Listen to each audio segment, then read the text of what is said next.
शिक्षा दर्शन के YouTube channel में एक बार फिर से आप सबों का बहुत बहुत स्वागत है। दोस्तों, आज के इस वीडियो में मैं बताने जा रहा हूँ भारत भारती में निहित नवजागरण चेतना है, उन पर प्रकाश डालेंगे। दोस्तों, तो वीडियो को शुरू करते हैं और जानते हैं। दोस्तों, इसका प्रश्न है कि भारत भारती में निहित नवजागरण चेतना पर प्रकाश डाली। दोस्तों, इसके ऊपर मैं लगभग 300 शब्दों में बताने जा रहा हूँ।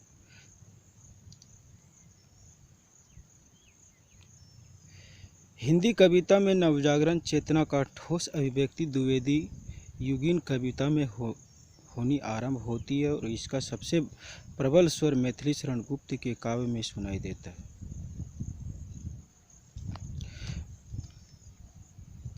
दोस्तों, सबसे पहले जो नवजागरण चेतना का ठोस प्रमाण मिला है वह द्विवेदी युग में ही आरंभ हुआ है और इसका सबसे प्रबल प्रभाव जो है मैथिली शरण गुप्त के काव्य में ही दिखाई देता है।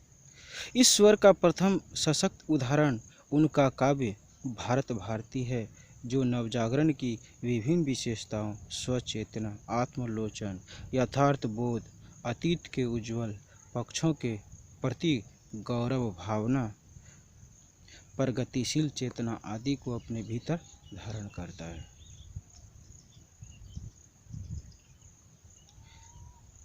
नवजागरण की चेतना की जो सशक्त उदाहरण है वह भारत भारती में दिखाई पड़ता है और इनकी जो विभिन्न विशेषताएं हैं वह स्वचेतना, आत्मलोचन, यथार्थ बोध, अतीत के उज्जवल पक्षों के प्रति गौरव भावना, प्रगतिशील चेतना, ये सभी भारत भारती के भीतर समाये हुए हैं, धारण किए हुए हैं।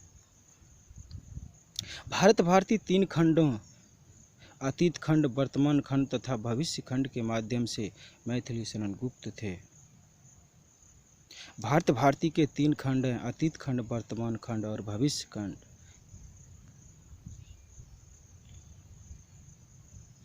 क्या हो गए हैं और क्या होंगे अभी, इन 3 प्रश्नों का सूक्ष्म विवेचन किया है।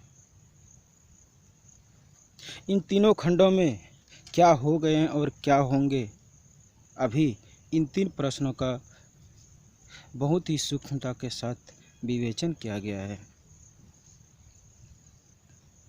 मूल चिंता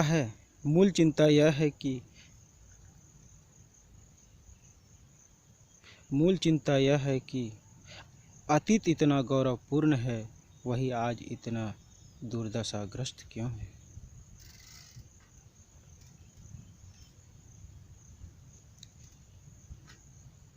इसका जो मूल्य है वह चिंतनीय है और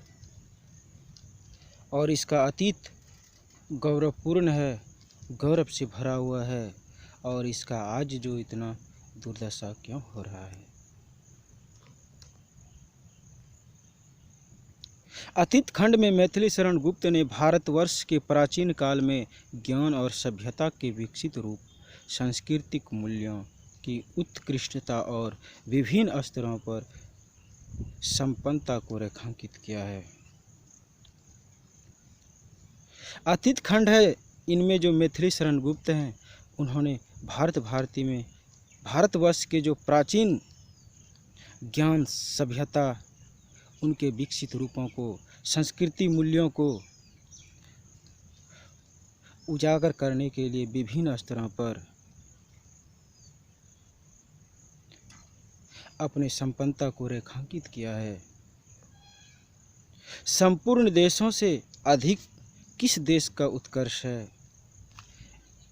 मैथिली शरण जी यहाँ प्रश्न पूछ रहे हैं कि संपूर्ण देशों से अधिक किस देश का उत्कर्ष है, उसका की जो ऋषि भूमि है वह कौन भारतवर्ष है।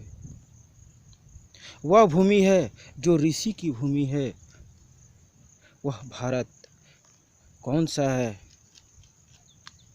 हालांकि मैथिली शरण गुप्त की इस इतिहास दृष्टि पर आर्य केंद्रित एवं हिंदूवादी होने का आरोप लगाया गया है, लेकिन कतिपय सीमाओं के बावजूद उनकी प्रगतिशीलता को अस्वीकार नहीं किया जा सकता है।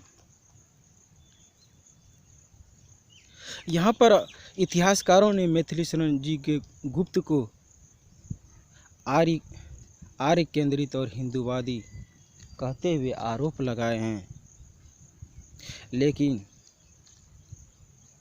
कुछ सीमाओं के बावजूद उनकी प्रगतिशीलता को अस्वीकार भी नहीं किया जा सकता है। भारत भारती का दूसरा खंड वर्तमान खंड गहरे आत्मावलोकन और वास्तविकताओं के चित्रण से युक्त है। कवि ने भारत की वर्तमान दुर्दशा के चित्र उपस्थित करते हुए उनके कारणों के रूप में धार्मिक आडंबर एवं पाखंड, पंडितों की अज्ञानता, क्षत्रियों की विस्मयों, उन्मुक्ता, वैश्यों के लालच, बेमेल विवाह, नशेबाजी, अंधविश्वास आदि का उद्घाटन किया है। भारत भारती का जो दूसरा खंड है वर्तमान खंड, उनमें मैथिली शरण गुप्त जी ने आत्मोलोकन और वास्तविकताओं का चित्रण किया है। कवि आगे वर्णन करते हैं कि भारत की वर्तमान दुर्दशा है,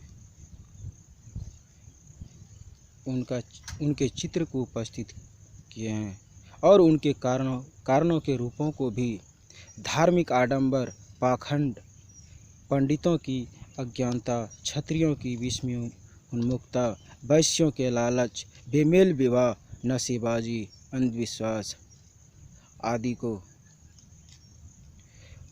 उद्घाटित करने का काम किया है।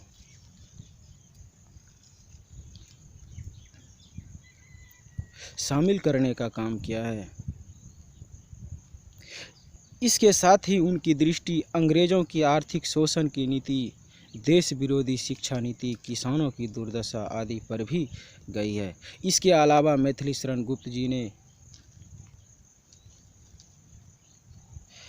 अंग्रेज़ों के द्वारा आर्थिक शोषण और उनके नीतियों, देश विरोधी शिक्षा नीति, किसानों की दुर्दशा आदि का भी विरोध किया है। वर्ण अपने भारत भारती में शामिल किया है। भविष्य खंड में मैथिली शरण गुप्त ने देश की जागृति तथा परिवर्तन पर बल दिया है। भारत भारती का तीसरा खंड में मैथिली शरण गुप्त जी ने जागृति और परिवर्तन पर बल दिया है। हम कह सकते हैं कि हिंदी कविता में भारत भारती नवजागरण चेतना की प्रथम सशक्त अभिव्यक्ति है। तो दोस्तों, ये था भारत भारती में निहित चेतना, जो चेतना था इसके ऊपर मैंने आपको इस वीडियो में बताया है। तो दोस्तों, यदि आपके पास कोई सुझाव है तो हमें कमेंट बॉक्स में बताएं।